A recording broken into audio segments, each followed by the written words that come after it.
Shalom, selamat pagi, selamat siang, selamat sore, dan selamat malam kami ucapkan bagi setiap saudara yang menyaksikan ibadah ini. Kami percaya bahwa kita semuanya selalu dalam keadaan yang sehat. Saat ini kita akan mulai ibadah, mari kita mempersiapkan hati untuk boleh memuji dan menyembah Tuhan bersama-sama. Selamat beribadah, Tuhan Yesus memberkati.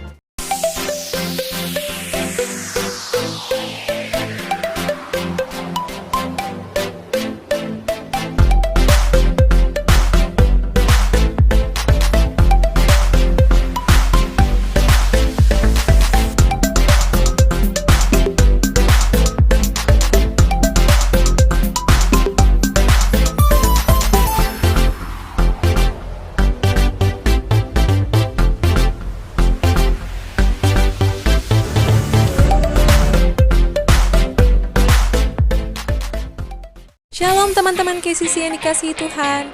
Berikut pengumuman KCC dalam minggu ini. Berhubung diadakannya kebijakan PPKM darurat dari tanggal 3 sampai 20 Juli, kita sebagai anak Tuhan juga harus ikut berpartisipasi dalam mengurangi angka penambahan COVID-19. Karena itu, di bulan ini, ibadah raya akan diadakan secara online pada pukul 10 setiap minggunya. Teman-teman bisa akses melalui YouTube dan Facebook. KCC juga punya komunitas namanya Home. Di sini, kamu bisa menjadi diri sendiri, diterima apa adanya, dan dibangun sesuai kebenaran firman Tuhan. Home di KCC ada 3, Home Jakarta Utara dan Jakarta Timur, yang diadakan setiap Rabu pukul 20, dan Home Couple atau Keluarga setiap Sabtu pukul 20. Nah, semua home diadakan secara online juga ya. Dan untuk teman-teman yang rindu bergabung, bisa hubungi kontak yang tersedia di bio sosial media kita. Doa Pagi KCC diadakan setiap hari Sabtu pukul 6 sampai 6.30 via Google Meet. Link Google Meet akan di-share di IG kita @kcc_kingdom. Mari membangun keintiman dengan Bapa di surga melalui doa pagi. Buat kamu yang rindu bertumbuh dalam kebenaran firman Tuhan, kamu bisa mengakses Keyvotion, renungan singkat 1 menit yang di-share setiap hari melalui Instagram KCC yang akan mengubah cara kamu berpikir. Untuk teman-teman yang butuh dukungan doa, teman-teman bisa mengisi link permohonan doa yang disediakan saat ibadah online berlangsung di Facebook KCC Kingdom atau pada bio Instagram @kcc_kingdom. Untuk informasi seputar pelayanan KCC, silahkan follow IG KCC @kcc_kingdom, Facebook KCC Kingdom, email kingdom.kcc@gmail.com, atau bisa mengirimkan pesan melalui WhatsApp di nomor yang tertera. Mari siapkan hati untuk memuji dan menyembah Tuhan bersama. Dan dimanapun teman-teman mengikuti ibadah, mari kita tetap menjalankan protokol kesehatan 3M, memakai masker, mencuci tangan, dan menjaga jarak. Demikian pengumuman KCC sepekan. Stay safe and healthy. Tuhan Yesus memberkati.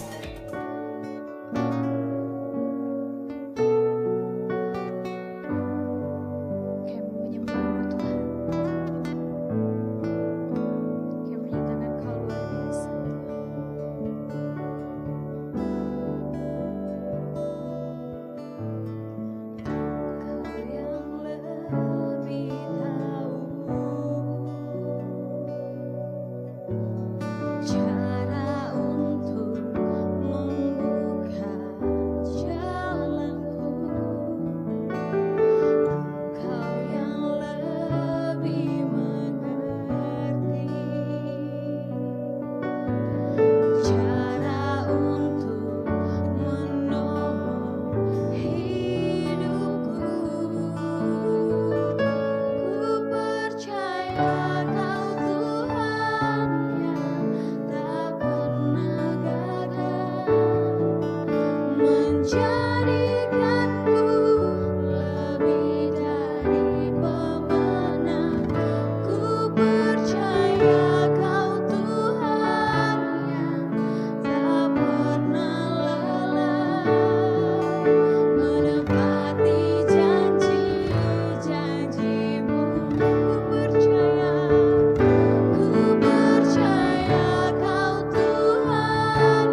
Selamat pagi, saudara-saudara jemaat KCC yang dikasihi Tuhan.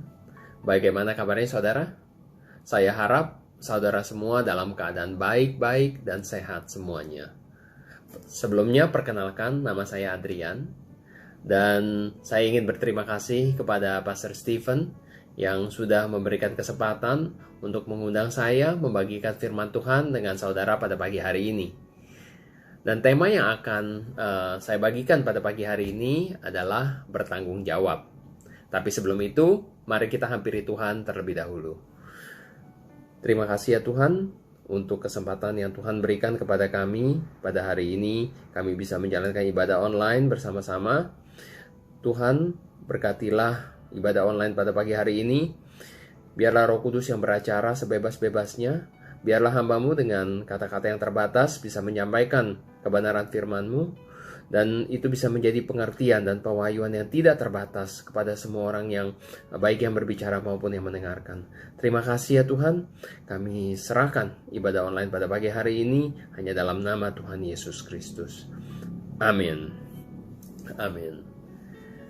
Oke saudara, ayat yang saya akan bacakan untuk mengawali dari tema ini adalah Roma 12 ayat 2 ya.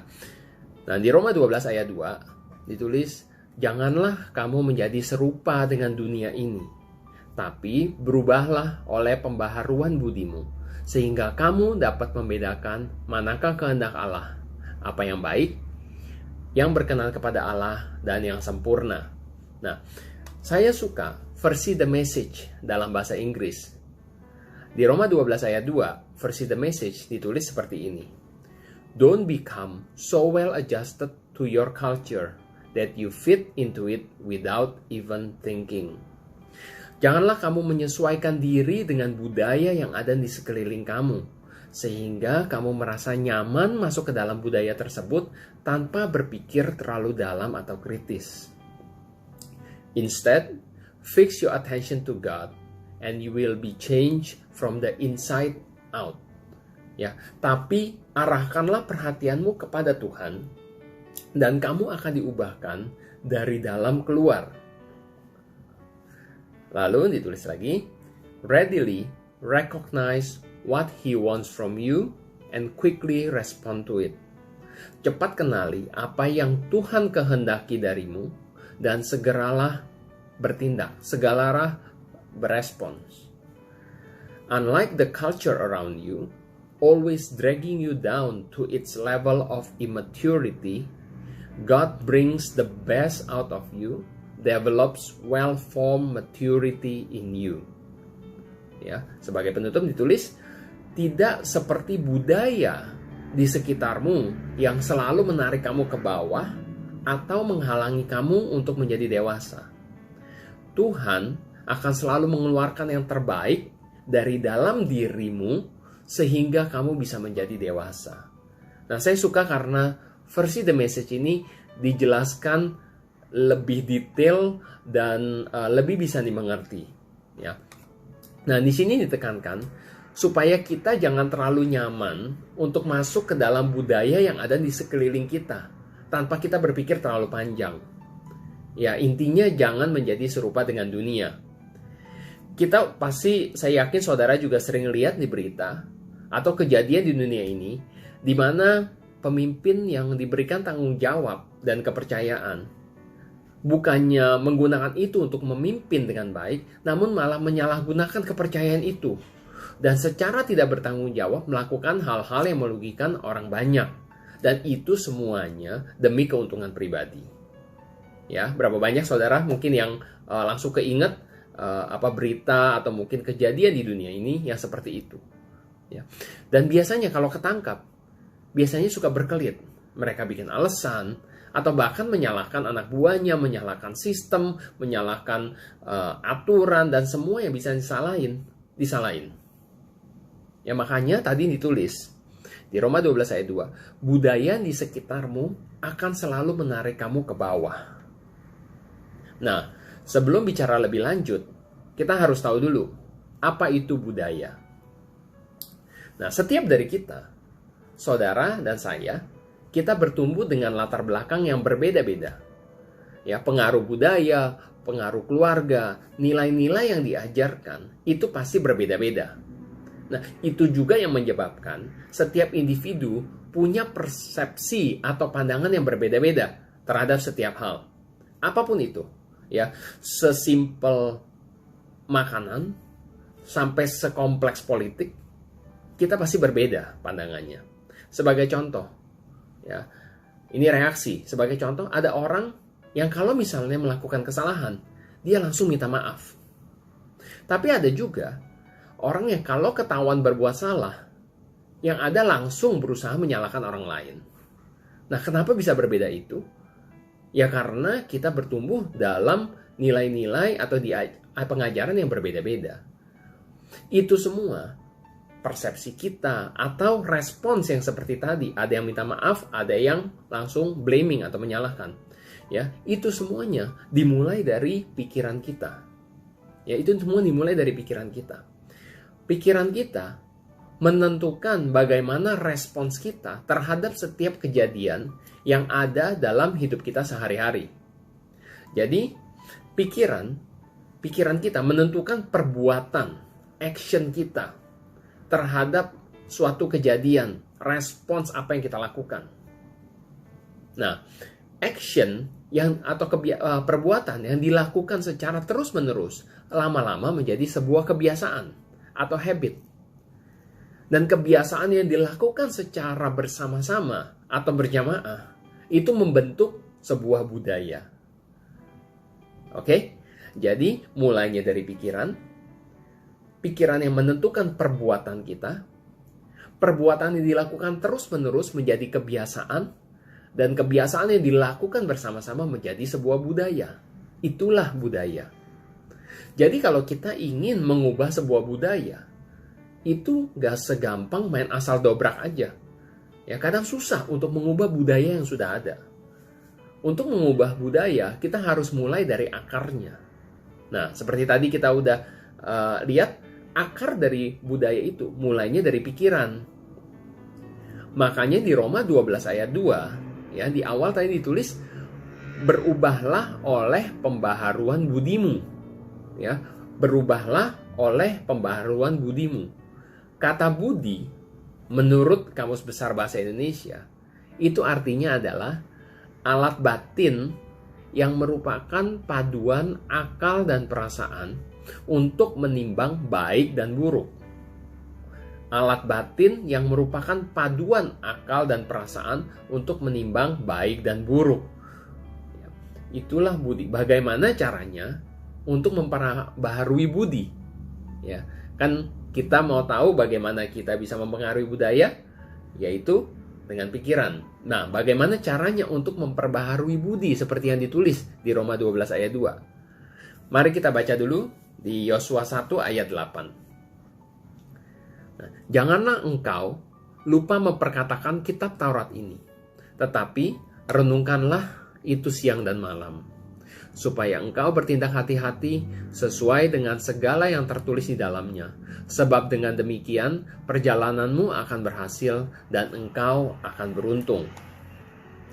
Dan kita baca lagi di Filipi 4 ayat 8. Ya, Filipi 4 ayat 8. Jadi akhirnya, saudara-saudara, semua yang benar, semua yang mulia, semua yang adil, semua yang suci, semua yang manis, semua yang sedap didengar, semua yang disebut kebajikan dan patut dipuji, pikirkanlah semua itu. Nah, tadi ditulis dengan jelas, ya, dengan merenungkan firman Tuhan. Ya, jadi bagaimana cara kita memperbaharui pikiran kita? Yaitu dengan sering membaca firman Tuhan. Membaca firman Tuhan, renungkan firman Tuhan, dan pastikan saudara terus tertanam di kelompok sel saudara. Di mana biasanya dalam kelompok sel, semua orang saling menguatkan dan saling mengingatkan. Nah, di sanalah pertumbuhan akan terjadi. Dan pembaharuan pikiran atau pembaharuan budi akan terjadi. Ya. Nah, di Roma 12 ayat 2 tadi, balik lagi ke versi The Message. Terakhir ditulis, Tuhan akan membawa kamu kepada kedewasaan. Nah, sebelum kita masuk kepada kedewasaan, tadi berarti sudah jelas bahwa bagaimana kita bisa mempengaruhi budaya di sekitar kita? Yaitu dengan memperbaharui pemikiran kita. Dengan cara membaca firman Tuhan. Dan melaksanakan firman Tuhan. Nah, sekarang kita bicara kepada kedewasaan. Apa itu kedewasaan? Ya, dewasa itu nggak ada hubungannya dengan jumlah umur. Ya, bisa jadi ada orang yang baru lulus kuliah, mungkin baru awal-awal umur 20-an, tapi sudah sangat dewasa pemikirannya. Sedangkan ada orang yang sudah berusia 50, tapi kelakuannya masih seperti anak-anak, ya, tidak dewasa. Jadi, apa itu kedewasaan? Kedewasaan itu biasanya ditandai dengan berani mengambil tanggung jawab.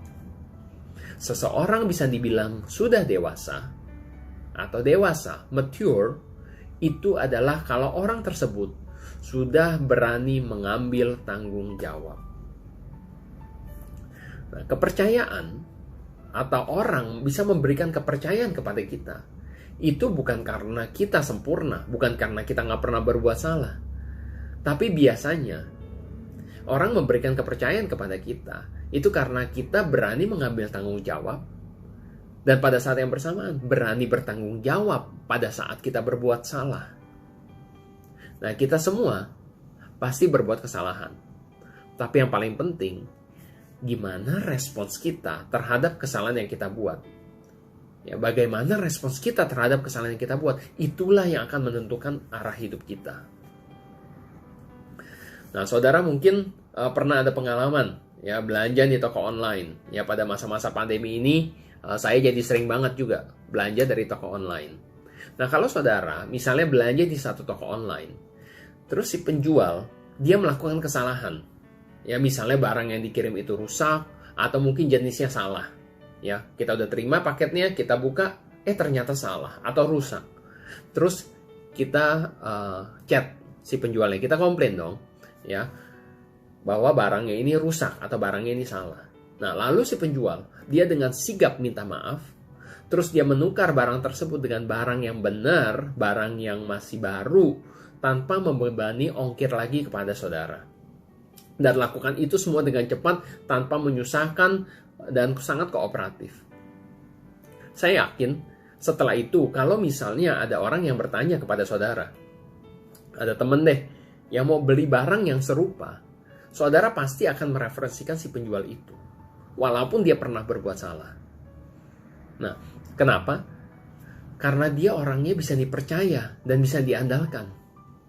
Karena dia berani bertanggung jawab sewaktu melakukan kesalahan. Ya. Nah, cerita sedikit. Dulu saya pernah kerja di sebuah perusahaan multinasional, perusahaan yang cukup besar, ya. Karena dulu latar belakang saya IT, jadi saya punya akses administrator ke seluruh jaringan internet di perusahaan itu. Nah, ini kejadian sih udah cukup lama ya, udah hampir 20 tahun yang lalu. Jadi, maklum aja waktu itu saya juga sering melakukan hal-hal bodoh, dan sesekali mungkin saya suka melakukan hal-hal yang seharusnya tidak saya lakukan. Nah, waktu itu saya masuk ke komputer HRD. Ya, ke komputer HRD, terus saya lihat, saya download seluruh data gaji karyawan di perusahaan tersebut. Saya buka, saya crack passwordnya. Waktu itu saya buka, saya lihat angkanya. Ya, waktu itu saya masih baru bergabung di perusahaan, saya masih staff. Ya, saya baru waktu itu mungkin 1 atau 2 tahun pengalaman kerja. Pada waktu itu baru lulus kuliah. Waktu saya lihat angkanya, saya cukup kaget, saudara. Ya, saya lihat gaji para manajer, direksi, besar sekali angkanya. Padahal waktu itu saya ingat, saya berpikir, padahal kerjanya biasa-biasa aja ya. Kerjanya santai-santai aja mereka. Justru kita, ya, staff yang kerjanya berat. Bikin report terus nggak habis-habis. Sering lembur. Nah, mereka, para direksi, cuma tinggal pakai data sama laporan yang udah kita siapin. Mereka pakai data itu untuk pergi meeting, presentasi, dan lain sebagainya. Jadi saya waktu itu berpikir, enak banget ya. Gajinya besar, kerjanya santai. Ya, saya nggak ngerti waktu itu. Tapi akhirnya saya baru mengerti bahwa gaji atau rewards yang besar itu bisa diberikan Bukan karena mereka kerjanya berat atau apa segala, tapi karena tanggung jawab dan kepercayaan yang diberikan kepada mereka. Itu jauh lebih besar daripada yang diberikan kepada saya. Makanya gaji mereka jauh lebih besar. Nah, kepercayaan itu tidak terjadi secara instan, saudara. Tapi membutuhkan sebuah proses. Proses selama bertahun-tahun. Bagaimana kita bisa senantiasa menjaga kepercayaan itu dengan bertanggung jawab. Seorang mentor pernah memberikan nasihat kepada saya. Untuk menjadi seseorang yang bertanggung jawab, kita tidak boleh BEJ. Ya, saya masih ingat, nggak boleh BEJ. Ya, BEJ itu singkatan dari blaming, excuse, sama justification. Ya, blaming, excuse, justification. 3 hal tersebut paling sering kita lihat di anak-anak. Nah, saya punya 2 orang anak. Yang besar itu usianya udah 10,5 tahun ya. Akhir tahun ini umur 11. Dan yang kecil umur 6 tahun. Nah, mereka sebagai anak-anak sering sekali melakukan BEJ. Nah, saya jelasin satu-satu apa itu blaming, excuse, dan justification. Yang pertama, blaming itu artinya menyalahkan orang lain. Nah, kalau misalnya anak-anak saya mereka lagi main sama-sama ya, berdua lagi main sama-sama, terus misalnya nggak sengaja tumpahin makanan. Begitu ditanya, ini makanan siapa yang tumpahin nih? Udah pasti kakaknya salahin adiknya. Adiknya salahin kakaknya. Mereka main salah-salahan. Nggak ada yang mau ngaku, nggak ada mau yang bertanggung jawab. Nah, itulah contoh dari blaming. Oke? Nah, yang kedua, excuse. Excuse itu mencari-cari alasan. Di masa pandemi seperti sekarang ini, anak-anak kan belajar online ya. Belajar online di rumah menggunakan Zoom.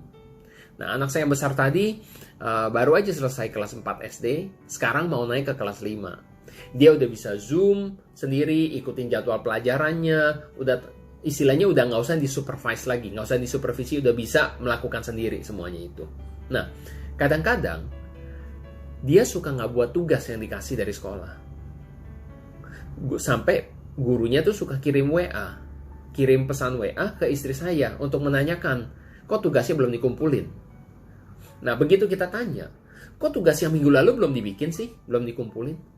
Nah, biasanya dia suka alasan tuh, entah lupa lah, atau mungkin bilang kemarin informasinya nggak jelas lah, gurunya nggak bilang kapan harus dikumpulin, dan alasan-alasan lainnya. Ya, setiap kali pasti ada alasan baru terus. Nah, itu excuse. Ya, itu excuse, mencari-cari alasan. Dan yang ketiga, justification. Justification itu artinya mencoba membenarkan kesalahan kita. Ya, udah tahu salah, tapi masih berusaha meng-convince atau mencoba menjelaskan bahwa itu nggak salah. Ya, contoh seperti ini. Kalau lagi ujian, ya anak saya lagi ujian, misalnya dapat nilai jelek. Begitu kita tanya, kenapa dapatnya cuma angka segini? Kadang anak saya suka bilang, ujiannya susah, semua teman-teman juga nilainya jelek. Nah, seperti itu. Jadi itu adalah justification. BEJ ini sering sekali dilakukan oleh anak-anak. Nah, kita sebagai orang yang sudah dewasa, kita harus bertanggung jawab dan nggak boleh melakukan BEJ ini. Nah, jadi saya masih ingat waktu itu mentor saya bilang, dan mungkin ini pesan yang saya pengen share kepada saudara juga, dimanapun usia dan posisi saudara pada saat ini, saudara harus mulai dan terus membangun reputasi dan kepercayaan dari orang lain. Yang kita harus ingat adalah kita butuh bertahun-tahun untuk membangun kepercayaan. Ya, bertahun-tahun untuk membangun kepercayaan karena harus dibuktikan. Namun, kepercayaan itu bisa dihancurkan dalam sekejap aja. Ya, dengan menyalahgunakan kekuasaan, dengan menyalahgunakan tanggung jawab dan kepercayaan diberikan kepada kita, itu bisa hancur dalam sekejap. Makanya kita harus sangat berhati-hati dengan kepercayaan dan tanggung jawab yang diberikan kepada kita sekecil apapun. Nah, sebelum itu mari kita Sebelum lanjut, kita baca dulu di Lukas 16 ayat 10. Ya, saya baca dari versi bahasa Indonesia masa kini. Orang yang bisa dipercayai dalam hal-hal kecil, bisa dipercayai juga dalam hal-hal besar. Tetapi orang yang tidak bisa dipercayai dalam hal-hal kecil, tidak bisa dipercayai juga dalam hal-hal besar. Nah, di sini jelas sekali ditulis, dari hal kecil pun kita sudah harus bisa bertanggung jawab, menjaga kepercayaan orang. Baru kita bisa dipercayai dengan hal-hal besar. Saya masih ingat ini adalah salah satu pemikiran saya yang salah ya tentang hal ini. Jadi dulu banget waktu saya baru awal-awal mulai kerja, saya suka asal-asalan kerjanya. Karena waktu itu saya pikir kerjaan saya ini nggak penting-penting sekali, dalam artian nggak krusial sekali. Ya namanya juga baru staff, baru masuk kerja, ini bukan sesuatu yang krusial, ini mah kerjaan kecil. Nah, saya berpikir ya asal jadi aja lah. Nanti kalau misalnya udah dapat promosi, terus mungkin dikasih tanggung jawab yang lebih besar, kerjaan yang lebih krusial, yang dampaknya lebih besar, baru kita kerjain dengan bagus. Nah, dulu saya berpikir seperti itu. Tapi, udah bisa dipastikan dengan pola pikir seperti itu, promosi atau mungkin tanggung jawab yang lebih besar itu nggak akan pernah datang. Ya, baik promosi di kantor maupun promosi yang sudah disiapkan Tuhan dalam kehidupan kita, itu nggak akan datang kalau kita punya pola pikir seperti itu. Kalau kita tidak setia dengan perkara-perkara kecil. Nah, untung saya nggak lama-lama punya mindset seperti itu. Ya, diperbaharui pemikirannya. Nah, selain untuk mendapatkan kepercayaan dan promosi dalam kehidupan kita juga harus bertanggung jawab atas kehidupan yang sudah Tuhan berikan kepada kita. Kita harus bertanggung jawab atas kehidupan yang sudah Tuhan berikan kepada kita. Mari kita baca dari 2 Korintus 3 ayat 6, terjemahan sederhana Indonesia. Ini adalah ayat saya yang terakhir, ya 2 Korintus 3 ayat 6. Jadi, kami utusan-utusan Tuhan berusaha supaya cara hidup kami tidak menjadi penghalang bagi orang lain untuk menerima berita keselamatan, karena kami tidak mau pelayanan kami tercela. Nah, di sini dengan jelas ditulis bahwa kita harus bertanggung jawab atas setiap perbuatan kita. Ya, setiap tingkah laku perbuatan kita harus bertanggung jawab. Biar melalui perbuatan kita, orang lain bisa melihat Tuhan yang besar dan menerima keselamatan juga. Jangan sampai perbuatan kita, tingkah laku kita itu yang menjadi batu sandungan atau penghalang, yang menghalangi orang bisa melihat Tuhan dan menerima keselamatan. Dan sebagai penutup, di masa-masa pandemi seperti sekarang ini, walaupun bukan sesuatu yang ideal, tapi ini adalah kesempatan kita semua untuk bisa memberikan contoh kepada orang-orang di sekitar kita, bagaimana kita bisa bertanggung jawab. Ya, biar kita berbeda, kita menjadi terang dalam kegelapan. Kita bertanggung jawab dengan menjalankan prokes secara disiplin. Kita bisa bertanggung jawab dalam menjalankan pekerjaan kita, walaupun saya yakin pasti banyak tantangan tersendiri untuk melakukan pekerjaan kita di saat-saat seperti ini. Tapi ingat, jangan lakukan BEJ. Jangan salahin situasi, jangan salahin pandeminya, jangan salahin pemerintahnya, jangan salahin siapa-siapa. Pekerjaan kita, usaha kita adalah tanggung jawab kita. Lalu bertanggung jawab dalam mengelola keuangan kita. Saat-saat seperti ini mungkin kondisi keuangan agak susah, ya ada tantangan tersendiri juga. Tapi bagaimana kita meresponi situasi seperti ini yang akan menentukan arah kehidupan kita, yang akan menentukan nanti kita keluar sebagai seorang pemenang, ya. Dan masih banyak lagi tanggung jawab yang bisa kita berikan pada saat-saat seperti ini. Oke saudara, sekian firman Tuhan. Semoga pesan singkat firman Tuhan ini bisa memberkati saudara semua. Amin. Mari kita berdoa sekali lagi untuk menutup ibadah di pagi hari ini. Ya Bapa ya Tuhan, kami bersyukur Tuhan kalau Tuhan begitu baik. Kami bersyukur kalau Tuhan yang terus menjaga, Tuhan yang terus memberikan kesehatan, Tuhan yang terus melindungi kami semua Tuhan sampai saat ini Tuhan. Terima kasih Tuhan atas pesan yang Tuhan sampaikan. Kami bersyukur, izinkanlah biar kami bisa belajar terus, kami bisa aplikasikan kebenaran firman Tuhan dalam kehidupan kami ya Bapa. Dan pada saat ini juga kami ingin berdoa Tuhan untuk bangsa dan negara kami Tuhan, dan terutama untuk kota Jakarta Tuhan, di mana angka penularan COVID masih tinggi setiap harinya, tapi kami percaya kami bisa melewati ini semua dengan berkemenangan. Tuhan, lindungi kami semua ya Tuhan. Berkati pemimpin-pemimpin negara kami Tuhan, baik mulai dari presiden sampai gubernur. Kami berdoa biarlah Tuhan yang pakai mereka semua Tuhan, biar mereka bisa mengatasi permasalahan pandemi ini dengan baik, bisa membawa bangsa kami ke level yang lebih baik lagi Tuhan. Biarlah roh takut akan Tuhan akan terus menyertai mereka, sehingga mereka bisa memberikan yang terbaik dalam melakukan pekerjaan mereka Tuhan. Dan kami juga ingin berdoa Tuhan untuk jemaat-jemaat KCC. Kami berdoa diberkatilah kehidupan-Mu. Biarlah damai sejahtera dan sukacita yang datangnya daripada Roh Kudus turun dalam kehidupan saudara semua. Diberkatilah keluargamu, diberkatilah usahamu, diberkatilah pekerjaanmu, diberkatilah kesehatanmu, dan apapun yang kamu lakukan pasti akan dibuat berhasil dan nama Tuhan yang akan dipermuliakan. Terimalah berkat ini dalam nama Tuhan kami Yesus Kristus. Haleluya. Amin. Oke, selamat hari Minggu. Tuhan Yesus memberkati. Alasanku